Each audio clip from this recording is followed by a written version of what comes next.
এসেছি জানেন তো কেন বলেন তো? ঠিক শহীদ রাষ্ট্রপতি জিয়াউর রহমান। প্রিয় ভাই বোনেরা, আপনারা নির্বাচনের আগে শুনেছিলেন উদ্বোধন করলাম আমরা এইরকম দেশে আমরা বিভিন্ন জায়গা, কারণ এই খাল, এই যে পাতালি খাল, এই খাল খনন কিলোমিটার এলাকার মানুষ এই পানির সুবিধা পাবে, তার মধ্যে 40,000 মানুষ। তাহলে চিন্তা করুন, আমরা যদি 20,000 কিলোমিটার খাল খনন করতে পারি সারা বাংলাদেশে, তাদের বীজ, কীটনাশক, ওষুধ বলুন, সার বলুন কেনার জন্য বাংলাদেশের প্রতিটি উপজেলায় 8 থেকে প্রায় 10,000 কৃষক ভাইদের কাছে লোকে স্বাবলম্বী করে গড়ে তোলার জন্য আমরা মায়েদের হাতে ফ্যামিলি, ইনশাআল্লাহ আগামী 1 বছরের মধ্যে বাংলাদেশের প্রতিটি উপজেলায় আমরা চেষ্টা, এই কাজগুলোর মাধ্যমে ধীরে ধীরে দেশের অবস্থার পরিবর্তন হচ্ছিল, কিন্তু তাকে তারা বন্ধ করতে চেয়েছিল। দেশের ভাগ্যের পরিবর্তন তাদেরকেই বাংলাদেশের মানুষ দায়িত্ব দিয়েছে। আগেই বলেছি আমাদের পরিবর্তন করার জন্য, কারণ এই দেশই হচ্ছে বিএনপির প্রথম ঠিকানা।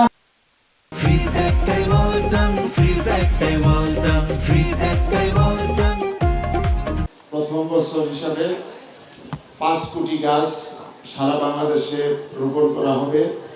আমাদের নারায়ণগঞ্জ সিটি কর্পোরেশনের উপরে যে 50,000 বৃক্ষ রোপণের জন্য আমাদেরকে দায়িত্ব দিয়েছে, সেই দায়িত্ব আমরা সুচারুরূপে পালন করার জন্য এবং মাননীয় প্রধানমন্ত্রী আজকে বাংলাদেশকে একটি সবুজ সুন্দর শস্য শ্যামল বাংলাদেশে পরিণত করার জন্য, এদেশের মানুষের ভাগ্য উন্নয়নের জন্য, এদেশের মানুষকে একটি রঙিন বাংলাদেশ হিসাবে গড়ে তোলার জন্য মাননীয় প্রধানমন্ত্রী যে এফেক্টিভ কিছু কর্মসূচি হাতে নিয়েছে, বৃক্ষরোপণ তার মধ্যে একটি।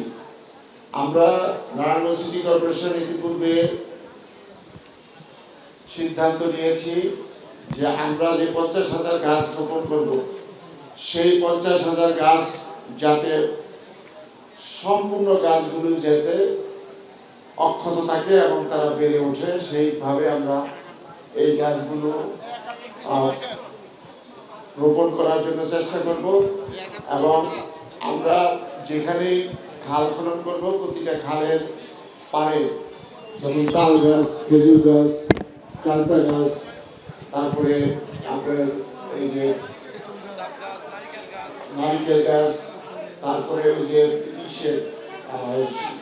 কৃষ্ণচূড়া গাছ, দেবদারু গাছ, এইসব একটা লিস্ট আমাদের কাছে সরকারের পক্ষ থেকে, মন্ত্রণালয়ের পক্ষ থেকে আমাদেরকে দেওয়া হয়েছে। আমরা সেই সকল গাছগুলি প্রত্যেকটা খালের কিনারে এবং প্রতিটি জায়গা যেখানে খালি আছে সেখানে আমরা গাছগুলি রোপণ করবো এবং শুধু রোপণ করবো না, সেটাকে পরিচর্যা করার জন্য চেষ্টা করবো।